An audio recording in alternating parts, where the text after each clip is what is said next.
С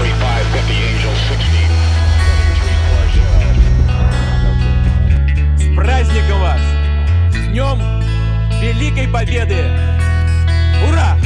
Parade militer Rusia adalah peristiwa besar, acara yang digelar setiap tahun ini untuk memperingati kemenangan Rusia atas Jerman di Perang Dunia Kedua. Rusia juga telah menggunakan parade militer untuk meningkatkan nasionalisme mereka. Untuk parade 9 Mei 2022 akan menjadi lebih penting bagi Vladimir Putin. Ini karena dia pasti ingin menggunakan momentum tersebut untuk menyatakan kemenangan dari operasi militernya di Ukraina yang sudah berlangsung lebih dari 2 bulan. Jika ingin mencapai keinginan itu, Rusia harus bekerja keras dalam setidaknya 10 hari terakhir. Bahkan ini akan menjadi permainan dadu yang sangat menantang. Saat ini ekskalasi adalah satu-satunya pilihan Putin, tetapi itu juga tidak mudah. Setelah sekitar 2 minggu Moskow memfokuskan serangannya ke wilayah timur Ukraina, pertempuran masih terus terjadi. Rusia bahkan disebut bergerak sangat lambat. Moskow masih yakin apa yang mereka sebut sebagai operasi militer khusus tersebut akan mencapai tujuannya. Menteri Luar Negeri Rusia Sergei Lavrov mengatakan operasi berkembang secara ketat sesuai rencana. Lavrov menegaskan tujuan dari operasi ini pasti akan tercapai.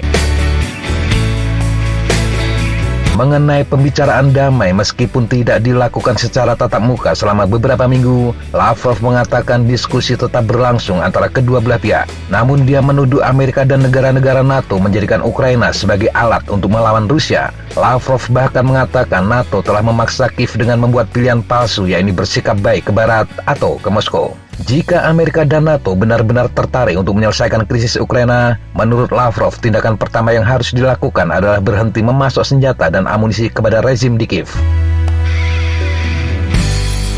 Rusia sendiri terus menggempur sejumlah wilayah di timur Ukraina. Kiev telah mengakui pihaknya mengalami korban yang tinggi, namun mereka juga mengatakan korban di pihak Rusia masih jauh lebih tinggi. Pasukan Rusia dilaporkan menyerang desa Komsufas di distrik Popasna, wilayah Luhansk. Pasukan Ukraina mengatakan pihaknya telah meledakkan sebuah jembatan di Liman Popasna. Jembatan ini akan sangat penting bagi Rusia untuk memindahkan peralatan militer berat dan pasukan lebih dekat ke Sloviansk. Pertempuran sengit juga terus terjadi di Kramatorsk dan Sloviansk. Selama 2 minggu, pasukan Rusia mengepung 2 wilayah perkotaan besar ini. Tetapi sampai saat ini, kendali atas kedua kota itu masih berada di tangan Ukraina.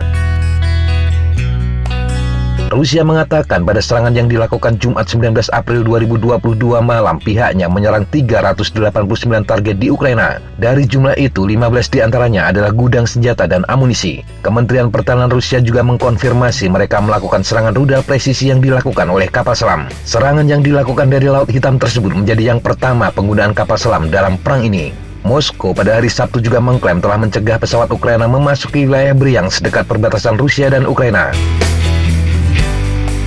Sementara itu, laporan intelijen terbaru Kementerian Pertahanan Inggris mengatakan pasukan Rusia masih menghadapi tantangan yang cukup besar.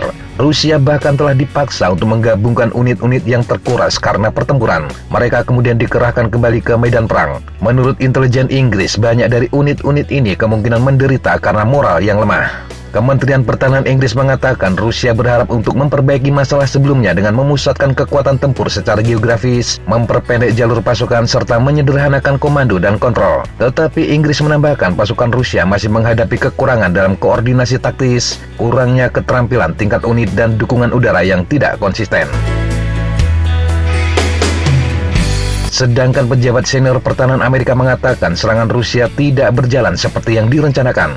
Mereka telah melewati batas waktu yang telah ditentukan. Militer Amerika percaya bahwa pasukan Rusia di wilayah Donbas menghadapi perlawanan keras. Situasi ini dapat berubah menjadi pertarungan jarak pendek yang intens dan lama. Pejabat Amerika juga mengatakan pasukan Ukraina terus mampu secara efektif melawan pasukan Rusia. Tetapi mereka juga mengakui Ukraina belum mampu menghentikan sepenuhnya gerak maju pasukan Rusia. Ed Arnold, peneliti di Royal United Service Institute, juga mengatakan serangan Rusia jauh dari rencana. Menurutnya, sudah sekitar 2 minggu sejak fokus di Ukraina Timur, Rusia mengalami kemajuan yang lambat. Pasukan Rusia disebut bergerak maju hanya sekitar 1 km per hari di beberapa daerah. Dan ini menurutnya bukan cara yang bagus untuk maju. Arnold menambahkan militer Rusia mengalami masalah sistemik di organisasi dan garis komandonya. Masalah lain yang dihadapi Rusia adalah bahwa senjata bantuan ke Ukraina terbukti bisa lolos masuk ke medan pertempuran. Beberapa kendaraan lapis baja bantuan Australia terlihat sudah digunakan. Demikian juga dengan sistem artileri dari Amerika Serikat. Polandia juga mengkonfirmasi bantuan tank T-72 yang mereka kirim telah sampai ke pasukan Ukraina.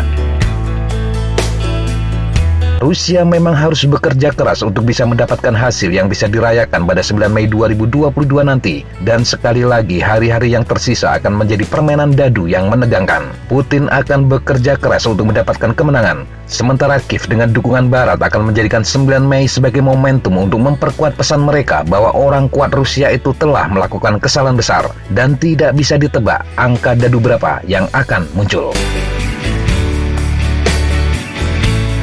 Demikian sahabat Jatapa informasi yang bisa kita sampaikan untuk kesempatan kali ini. Sampai jumpa di kesempatan yang berbeda. Tetap kunjungi kami di www.jatapa.com dan www.flightjournal.com. Tetap semangat dan jaga kesehatan. Salam, fly like an eagle, fight like a falcon.